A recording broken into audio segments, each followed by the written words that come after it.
Hey everybody, what's up and welcome back to today's video guys. And today guys, I'm going to go ahead and be showing you how to go ahead and adjust your coach volume on ladder. This is a very simple thing to do, so make sure to watch this quick and easy video till the very end, follow my steps correctly so you can make sure this works the same for you and you can do this yourself. But yeah guys, let's get straight into it. So the first thing we want to do is to go ahead and open up the official ladder application if you have not already. So if you do not already have it downloaded, what you want to do is go ahead and open up the App Store on your mobile phone.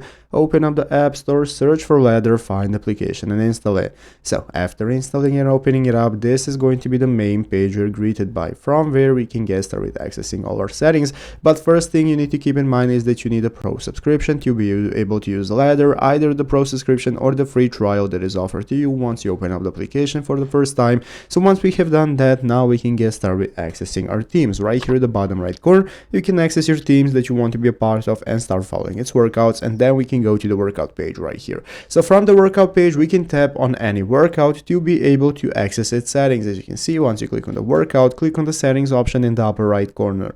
Once you click on settings, this is going to enable you to manage all your workout settings. You're going to see one of the options is going to be the coach audio settings, and from here you can go and turn it to 0. If you turn it to 0, it's going to mute it completely, so you do not have to hear your coach anymore during the workouts, and there is going to be no voiceovers, and you can adjust it to whatever you prefer, if you want it loud or not, and that's how it's done. So I hope this video was helpful. If it was, make sure to leave a like and subscribe to the channel. Thanks for watching, take care and bye.